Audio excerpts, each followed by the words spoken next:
Hey everyone, my name is Ashley Halliday Schmidt, and I am the director of the Northwest Michigan Coalition to End Homelessness. And today we'll be offering the training around case planning using the full SPDAT. The prerequisites for this training would be to have done the full SPDAT training and have completed that. So likely you'll have either done that with me or with org code directly. For the full SPDAT training, you need to be trained by someone who has done the train the trainer course or one of org code staff. We also hope that you've completed most, if not all, of the housing-based case management training series, and that's online through the coalition's website. So those are the prerequisites. If you've done those things, you're in the right place. And so the training today will talk about who to case plan with. What does a case plan actually look like, both the content and what it's made up of, how to do that, and then what it actually looks like in HMIS, when we case plan, and why we case plan. So that's what we'll be covering today. First, why do we case plan? Well, for a lot of reasons. We need to make sure that our support services are tailored to the folks who we serve individually. We tend to want to group people and make people into groups and have kind of this like regimented approach to things we do, especially in the workplace. And that's just not the case with this. With this type of work, it is very individualized based on the unique individuals we are serving. Each client's situation and needs are unique to them and their experiences of homelessness and of housing.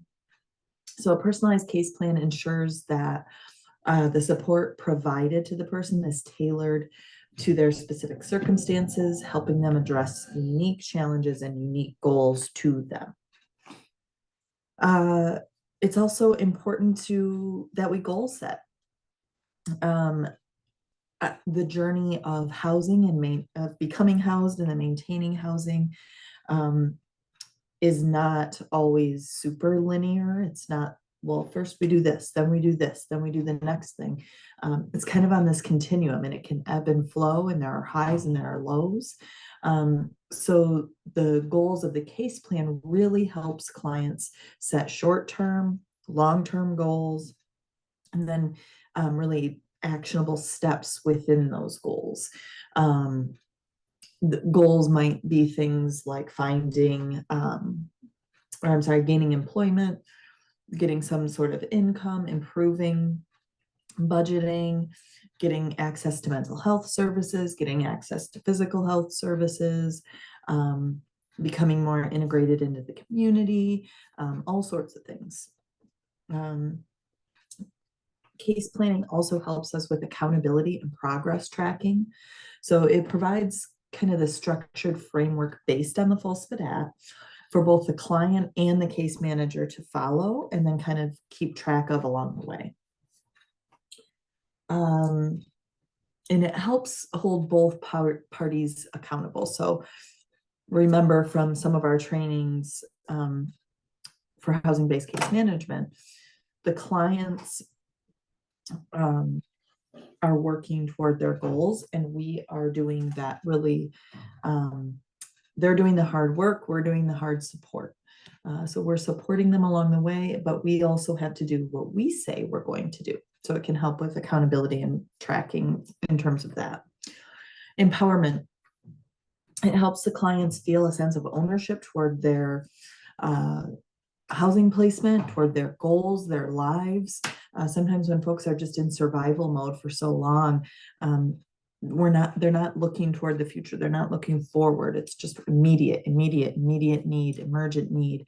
This is more focused on empowering them to look into the future and beyond.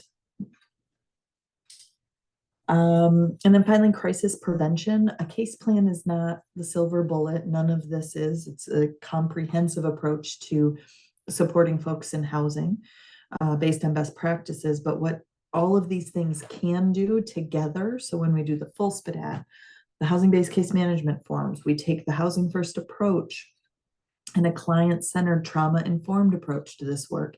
It can reduce the likelihood of crisis happening in housing. So a well-structured case plan includes strategies for managing the potential crises that came up in the full SPDAT assessment and helping clients to better understand and be prepared for these things. If they come up, what are we going to do, right? And some of our housing-based case management forms do the same thing. And then finally, it's helping them maintain housing. If we don't have goals around our housing, people feel less connected to their housing. They feel a little bit as though it's happening to them, not with them, and not like they're a part of it. So that goes back to the empowerment piece. So we do this for individualized support unique to the client, goal setting around how do we help you maintain your housing, accountability for both the client and the case manager, empowering the client to take accountability and positive steps in their life, and crisis prevention, helping them understand how we're going to deal with setbacks when they happen and prevent them from ever happening. Who gets a case plan? Everyone in housing. So everyone receiving housing-based case management services should have a case plan in HMIS, and it should be developed from the full SPDAT or informed by the full SPDAT assessment. So all your clients. When do we do this? Again, individualized, right? So depending on the client's needs and how they're presenting to you, can be a little flexible here, but the first case plan should be developed with the client during the first month after moving into housing. I know in the first month, there's a lot of moving parts. So stick as close to that as you can. It always follows the full SPDAT and is informed by it. So if you have not done a full SPDAT assessment with your client, you need to do that prior to developing the case plan. It's revisited quarterly at minimum and as often as needed. So quarterly, you're going to want to check in. Are these still your goals? Do you want to add, subtract, check things off the list, that sort of thing? As often as you need, but at minimum quarterly. And then it is completed in HMIS, and I will show you that as part of this training. Okay, so that's kind of the foundation of where we're headed here. And I'm going to take you through an actual example of how we're going to do this. But first, I wanted to make sure we all knew this is happening in HMIS. So whether you, now when you're, again, face-to-face with the client, you can be jotting down notes, you can enter this stuff, excuse me, in HMIS later, but eventually this will be put into HMIS. And we're going to do that from the case plans tab. And that's right here on the profile page. This is just a test page we use for training, but it's right across the tabs here. You just click on case plan. Next, this will come up. I'm sorry, it'll open another screen for case plan. When you add a case plan, this page will pop up. And here's where you're going to select your name for case manager, the date these goals were set, what classification, so there's different categories. Housing is the most popular one. The type you can put in, and then the goal description here. So you can add in anything you want to say there. And then finally, the target date. What is this a goal that's a week from now, 3 weeks from now, a year from now? And then overall status, I will show you that in a minute, but I believe, whoops.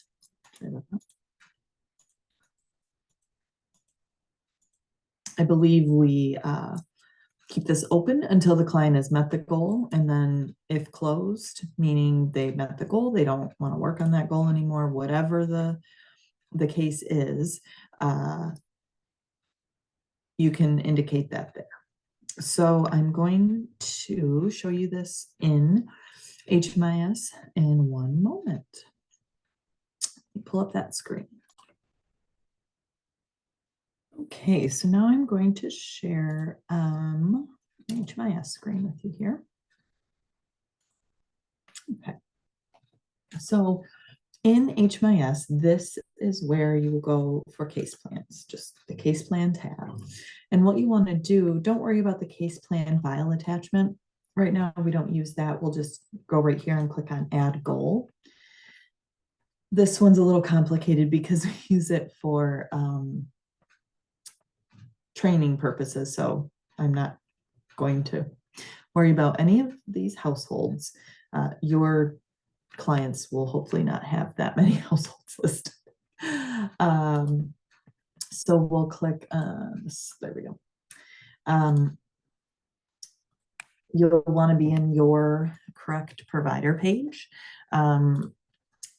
whatever that is for your project type. Date goal was set.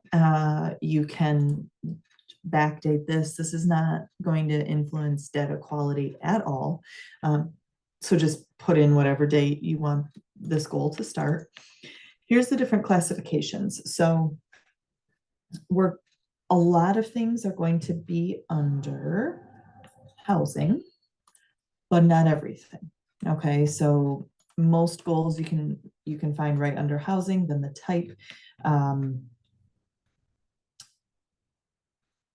improve housing, and you could, as a catch-all, so if you can't find the classification you're looking for, don't worry. You can just click housing, and then the type, if the type is not listed, because this isn't inclusive of everything, folks will say, you can just maintain housing or maintain housing stability, and then make sure in the goal description you're typing out what the person actually wants to work on. Okay. Again, target date is when they would like to accomplish the goal by. And then you'll put identified if it's something they're working on, closed. You could also put in progress, but closed when they've met it, or service completed. Again, not picky about this. Do not worry about the data quality issues of this. We really here just want the date the goal was set, the classification type, and then something about the actual goal. So you can go back and see what the goal was. So I'm going to keep this up, but go back to my PowerPoint, and we will come back to this in a second. All right, so back to the slides. This, again, the training is about the full SPDAT informing the case plan. So I actually did this full SPDAT on this test client. And this is the summary sheet of what the full SPDAT looked like. I know it's probably a little bit small to read. We can actually print these to a PDF. So you can print the full SPDAT summary sheet to PDF and get this view of it. It will include all of the domains, the score, and then what you wrote about what the person said, and then the overall score. You can also choose different features to print this in electronic form to include all the scoring, like the specifics about each score and each domain, but we don't need that for these purposes. So these are the different domains. These are the domains that will influence the case plan. So what we want to do is, after we've completed the first SPDAT assessment, is then go back with the client and review it. It might not happen on the same day. You might do this with the person one day. They need to take a break. So then the next time that you visit them, you come back to it and you say, okay, this is what we came up with together. Does this look okay to you? Does this feel like this was accurate based on what we said? And then you can highlight some of the areas that they might want to work on. You can offer them up. So I believe I did that in the next slide. So these are some of, we're going to be using motivational interviewing as always to inform our case plan as well. So these are some things that you might use, some prompts you might use when looking at the full SPDAT assessment to get some conversation started around what goals would you like to set, depending on where the client's at in their kind of how empowered they feel and how ready they are to tackle some of these things. They might be at different spots in their life. You don't need all these. Sometimes people are kind of lost and they need some guidance to figure out what they'd like to work on. So things to ask. Remember, with motivational interviewing, we're using kind of open-ended questions. It's not a lot of yes, no. So what's the most important thing in your life right now? Or what is most important to you in your life right now? You can even offer in terms of this assessment and your housing. If you could just pick one or two areas to focus on, what would they be? And then you could give them, you could put the full SPDAT assessment right in front of them and say, these are the different areas we talked about that are really closely related to your housing. Out of these, what are some things you might want to work on? What strengths have helped you get through tough times in the past? And we'll talk about that in a minute when we go back to the full SPDAT, but we don't want it to be completely deficit-based. The full SPDAT is intended to be strengths-based, but the way the scoring is kind of laid out, sometimes it's difficult to do that. So we'll talk about that in a minute. Another thing you can ask is, what are some things that you're good at? How can we build on the things that you've used to help you get through tough times in the past and things you're good at to accomplish some of these goals in the future? And then I believe we talk about this in our housing-based case management training series, but have you been successful in housing in the past? And if so, what did that look like for you? What, if you can think back to a time that you were really stable in your housing and kind of content and happy in your housing, tell me what that looked like physically, what did the housing look like? What was different about you? Were you living with other people? Just kind of really trying to pull out all the details you can, because those details are little nuggets that you can use later to build on in their current journey of housing. So we'll use all of these prompts, right? Like, what is most important to you in your life right now? And if you could pick just two, or maybe even just one, maybe you start with one. What are some areas you'd like to focus on? So using this full SPDAT, based on scoring alone, because there isn't a person sitting right here in front of me, based on scoring alone,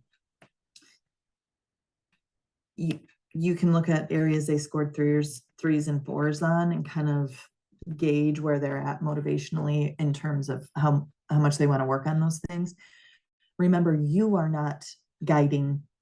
I mean, you're helping guide the case plan, but you are not identifying the areas they need to work on. Individualized support. They are identifying, the client is identifying the areas they want to work on. So areas this person, they scored a lot of threes or fours. And we'll just pretend, for training purposes, I said, what are some areas you want to work on? Areas you might want to think about, based on what you told me, is that you'd like to get connected to community mental health. Let me see if I can get my pointer out here.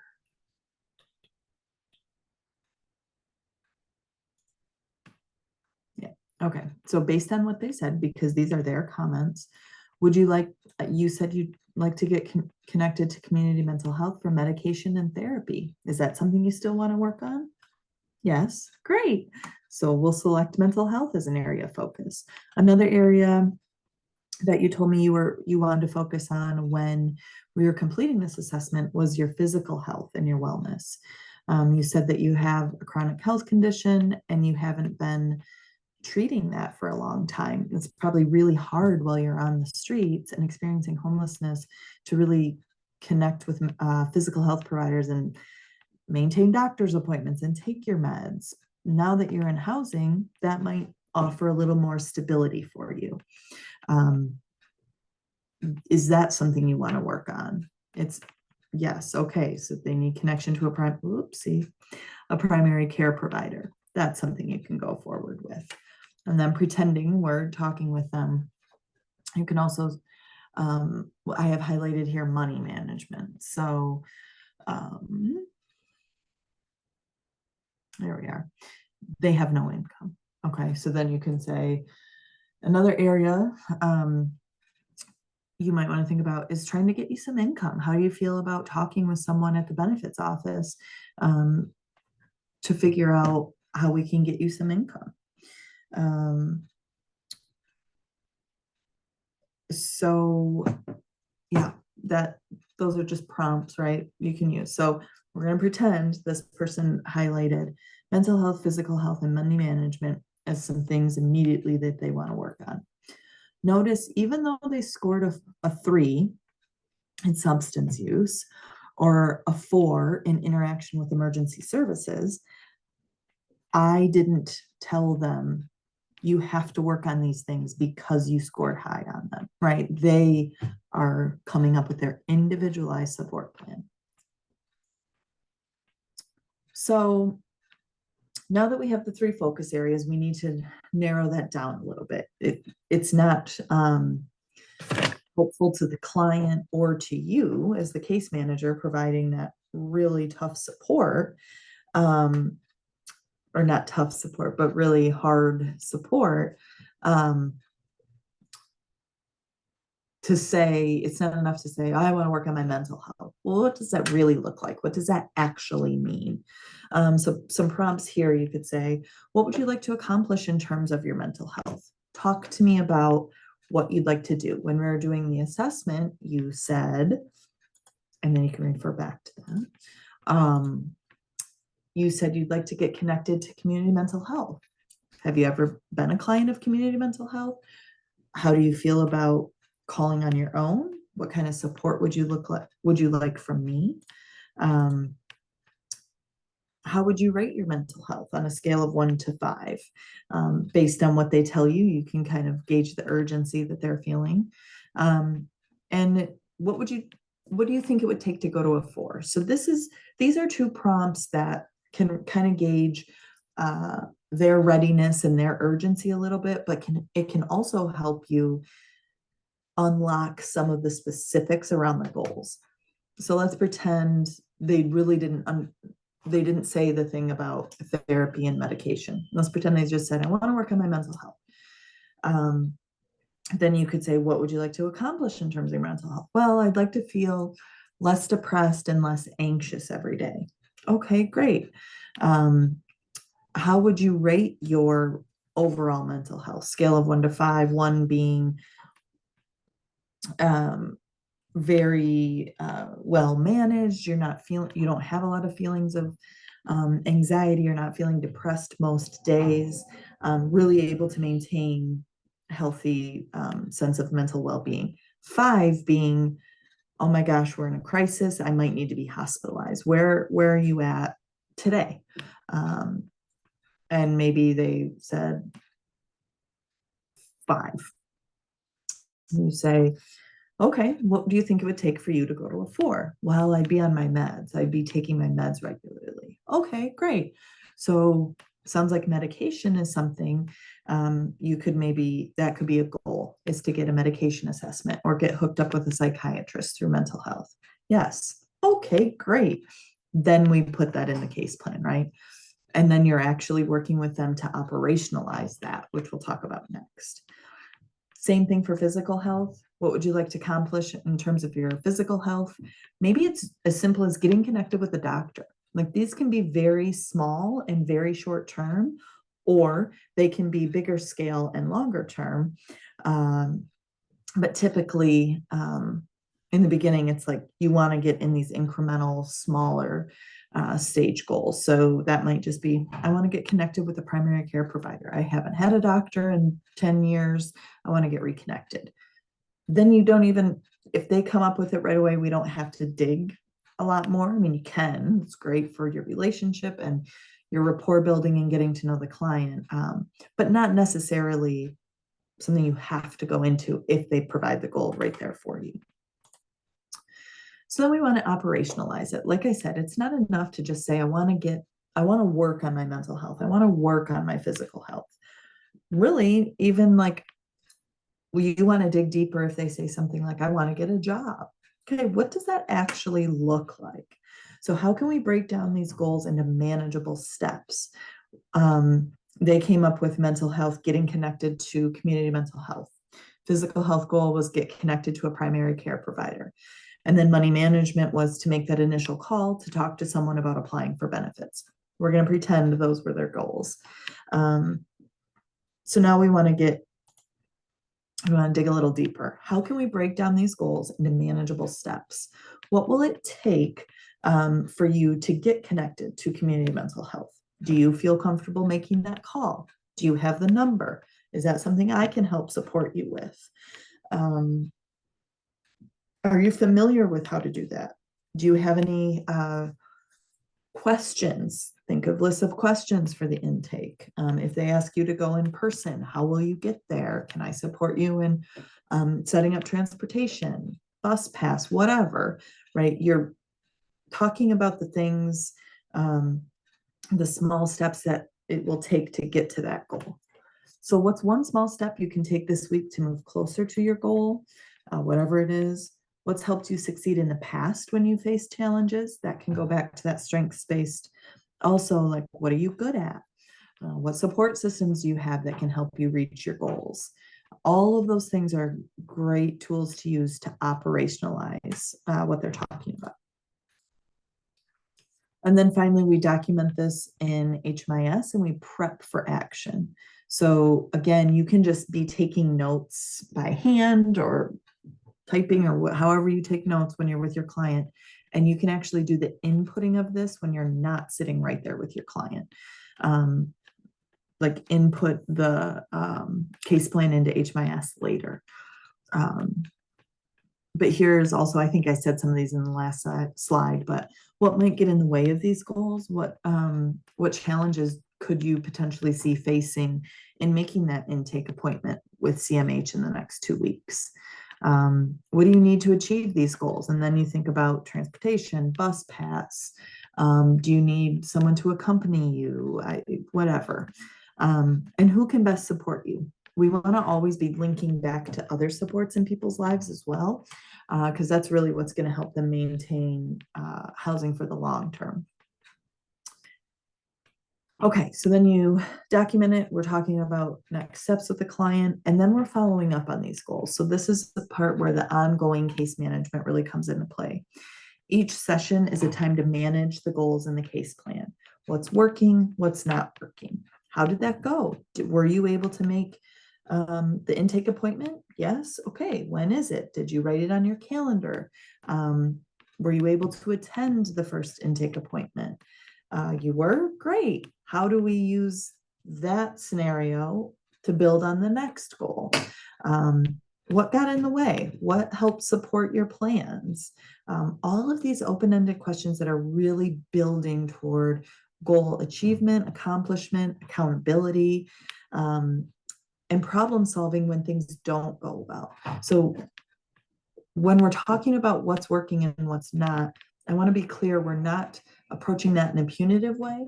We're really talking about it in terms of helping them problem solve and kind of open up the gates a little bit to really understand what's behind there and what really got in the way. Is it something that we can help support them on, or is it something really like a tangible thing, like, oh, I lost my bus pass.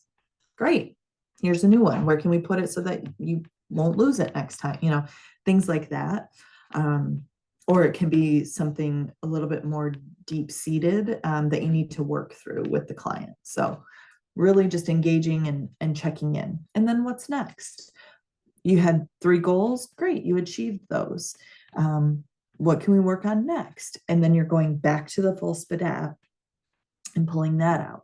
Another good time to kind of follow up is every time you do another SPDAT assessment. You don't necessarily have to redo the case plan every time, but you want to go back and kind of review what areas are really staying stagnant, what areas have spiked in terms of need, and what areas they don't really see a need for support going forward.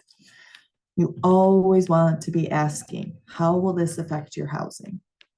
If there's goals that you see in terms of their housing stability, like maybe they're getting several lease violations, you want to be asking, how are these lease violations violations affecting your housing?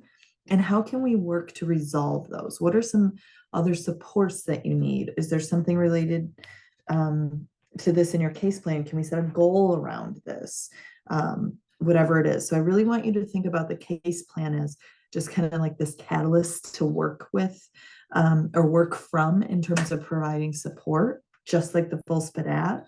We're braiding these two things together to come up with a plan of action to maintain their housing. This is not a checking the boxes thing. This is not a get into HMIS, fill out the case plan, boom, done, and never look at it again.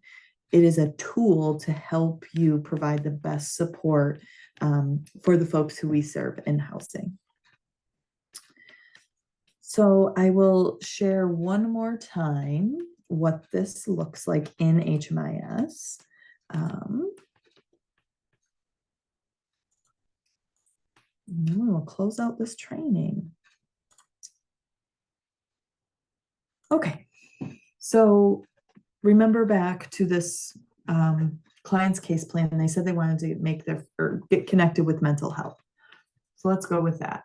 The classification here would be mental health treatment, and then eliminate anxiety, enroll in mental health treatment, blah, blah, blah. So we want to, yes, the ultimate goal here, what the person said was to relieve depression, stabilize on meds, and eliminate anxiety.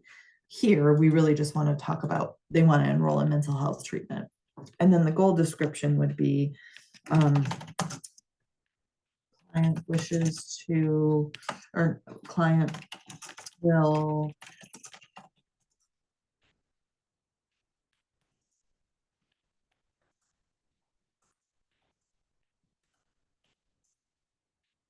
make initial appointment with CMH in 1 week.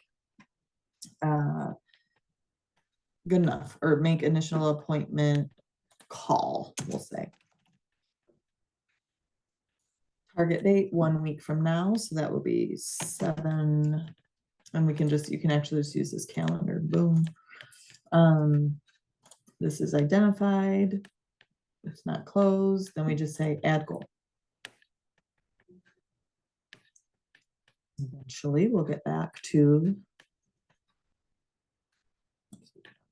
and there it is, enroll in mental health treatment. The notes, we don't, you can add notes here, but this is not where we add our case notes. Remember, we're doing that on the client profile page under client notes. So you don't need to put notes here necessarily unless you want to, unless this is helpful for you. Let's add another one. And then we'll print it and you can see that version as well. Here we're going to say physical health. Is that on here?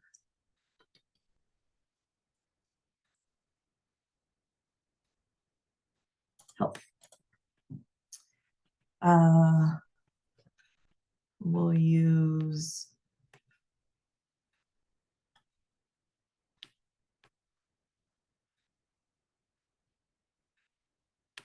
see, there's not always going to be the drop down menu that makes the most sense. So we're going to say maintain stable primary care, but really what we mean is get connected. So client will get connected with primary care provider in 1 week. Client will make initial call to, we'll say Traverse Health Clinic. Enrolled in primary care services. Perfect. Target date a week from now, you can use the little calendar, boom, identified, add goal.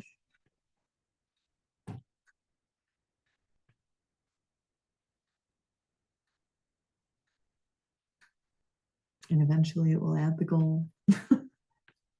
There, just X out of that. All right. So we've got some goals here now, right? And if you want to print the case plan, you can either choose all or from a date range. You can include the action steps, signature lines, whatever. So let's print this out and I'll show you what it looks like. hopefully you can see that. Let me make sure the share is working. Yep. It's probably looking pretty small, but this is up to you in your programs if you want to do this. But in like a clinical setting, in a more clinical focused program, you would actually print out a case plan or a treatment plan, have the client sign it, the case manager sign it, and then upload it back into HMIS. Again, that's up to you in your program, but that is how to do that if you'd like to. It's also nice to just print that out and have that for the client, to keep with them, like, these are the things we're working on, these are the things you said you wanted to do, and when you want to do them by, and that way they have a copy. The other thing, while we're still in here, I want to show you the SPDAT. So this is the SPDAT I used in this example. I'll open that up. And here, this is where you can kind of dig in, where you can write comments.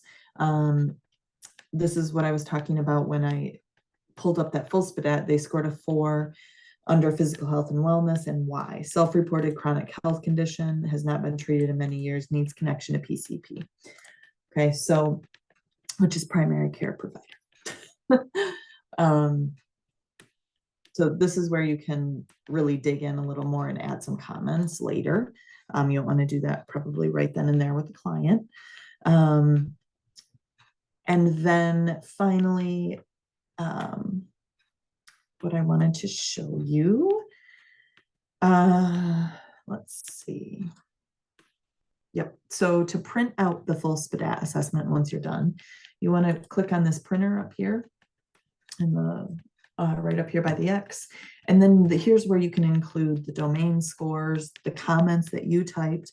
You can also unclick that so that the client can't see those, depending on, you know, where they're at in terms of rapport building and working with you. But you can include comments, or you don't have to.